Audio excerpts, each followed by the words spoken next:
Почитувани представници на медиумите, благодарам за присуството. Дозволете да ве информирам и да информирам јавноста за одредени случувања во собранието, предлог закони кои што се ставени на денешната седница на дневен ред веќе. Имено неколку закони кои што сметаме дека се во најмала рака скандалозни, а понатаму иницираат и други прашања, зошто тоа се прави на начинот на кој што се прави, се ставени на дневен ред. Имено законот за влада со кој што од следниот циклус после предвремените или редовни кога и да се парламентарни избори се укинува техничката влада. Сакам да укажам на неколку работи, ќе повторам дел од работите кои што веќе ги кажувавме како партиски став. Имено техничката влада е меѓупартиски договор на 4 најголеми партии и таа техничка влада е донесена со консензус. И само со консензус може да се укине. Укажавме дека, сметаме дека системот се контролира и во правосудство и во сите институции со силна партизација, исто како што се правеше во времето на Никола Груевски до 2016 година. Односно, општеството и државата повторно не се зрели да се спроведат фер и демократски избори, дополнително што овој следен циклус на парламентарни избори ќе биде прв циклус на парламентарни избори кој што после 2016 година го организира актуелната власт. Силен притисок на правосудните органи, поставување на своји луѓе на места за судии, обвинители.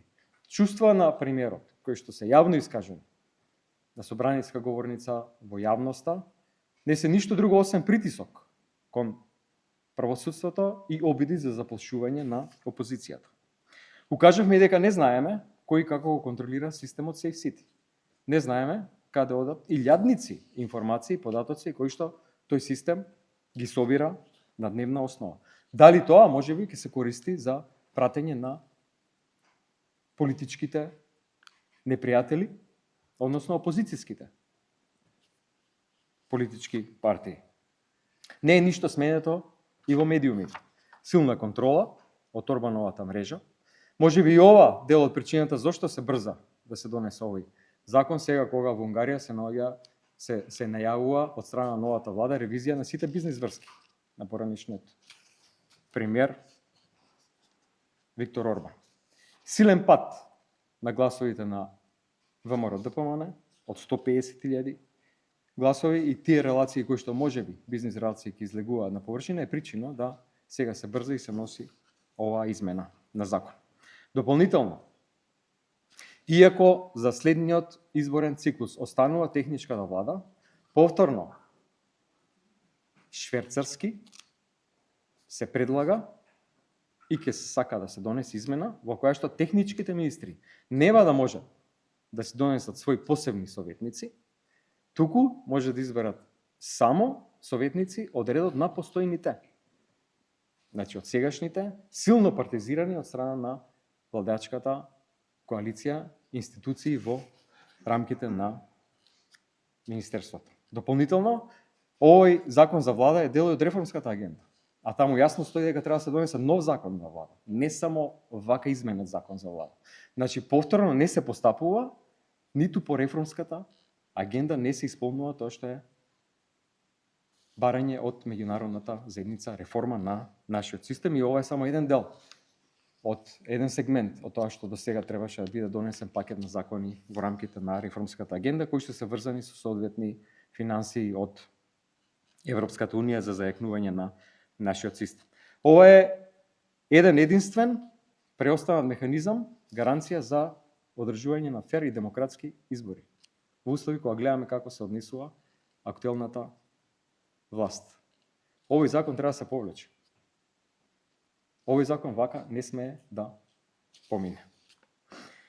Понатаму, уште два закони во меѓусебна релација, законот за минерални суровини и закон за јавни приватни партнерства.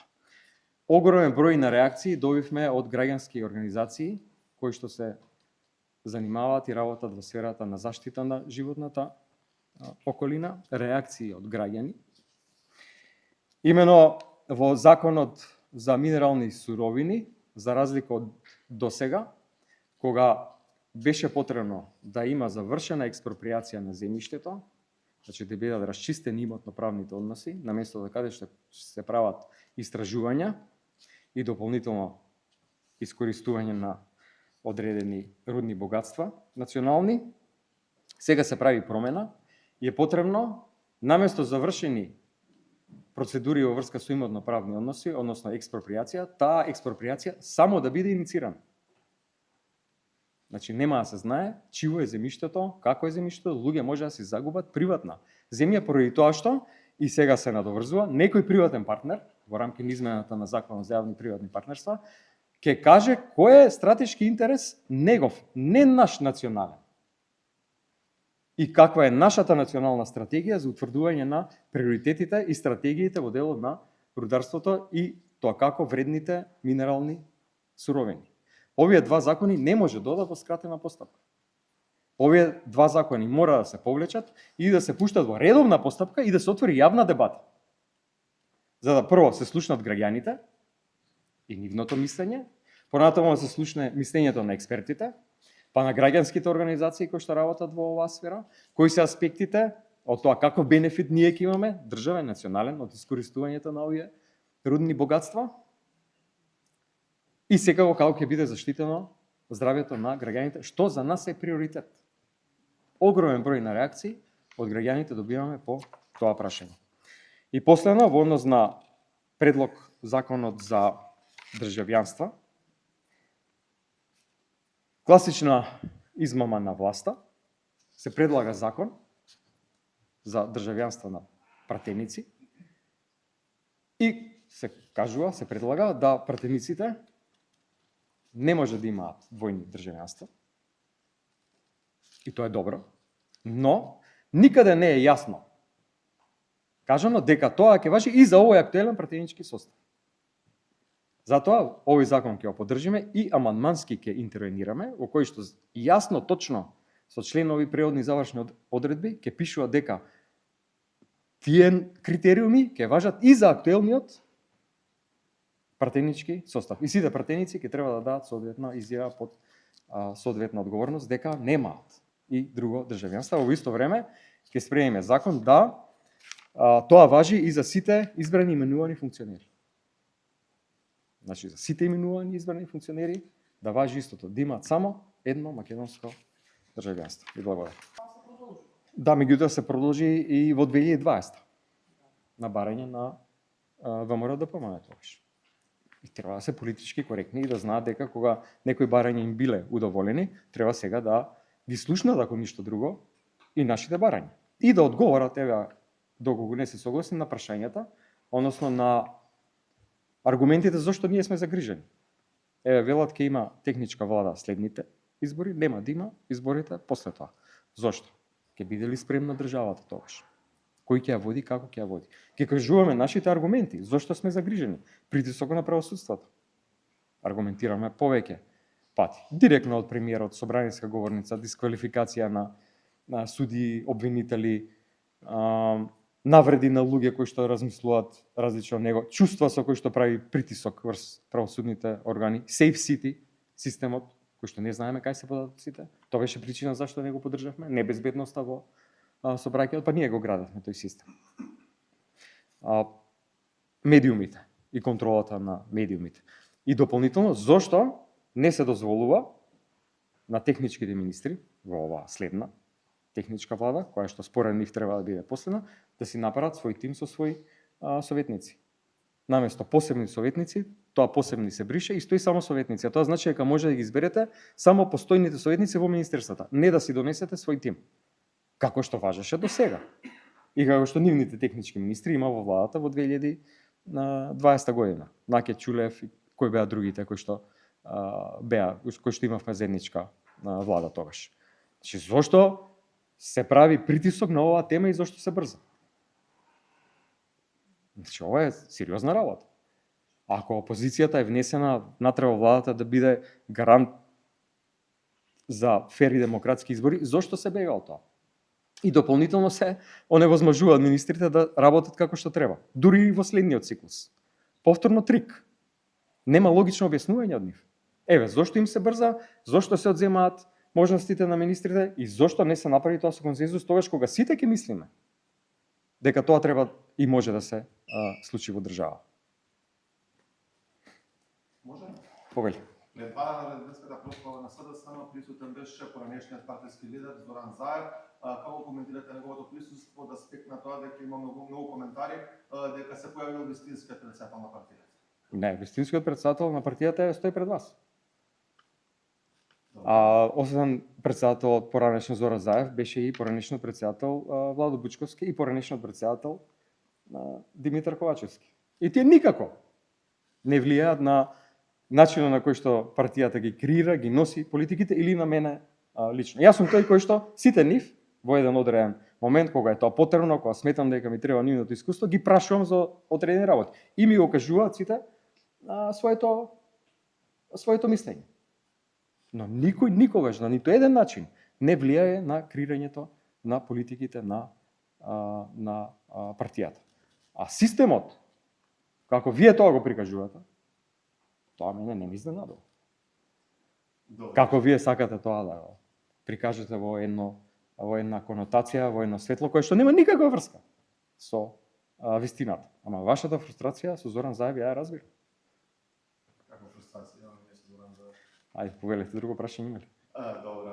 Сашко Митовски имаше сообщение за него, началот на Паланка, каде што вели дека мора да има референдум, не договарал Рудник со Мицковски. Доколку не го исполни тоа барање на партијата, какви мерки преуземале од него? Дали може би ви инициирали за него исклучување, кој што имаше во случај претходно? Гледайте, коментирав и минатиот пат. Добро е што се слушаат со премиерот, ако е тоа во интерес на граѓаните. Ама се постава прашањето, а посебно сега и во контекст на овие предлог закони кои што се денес во собрание, а имајќи ги предвид и огромниот број јавувања и реакции на граѓани од Паланка и регионот, и на граѓански организации кои што работат таму, кои што се сериозно загрижени за своето здравје, за здравјето на децата кои што таму живеат. Очигледно е дека тие не се прашани. И кога зборува за бизнис интерес, за интерес на државата, ние видовме на ВМРО каков интересот. Нивниот бизнис интересот. Не е тоа за државата бизнис интерес. Еве од сите проекти кои што досега се спроведуваат. Така да на прво место е интересот и гласот на граѓаните. Градоначалникот на Крива Паланка. Од било која партија да е.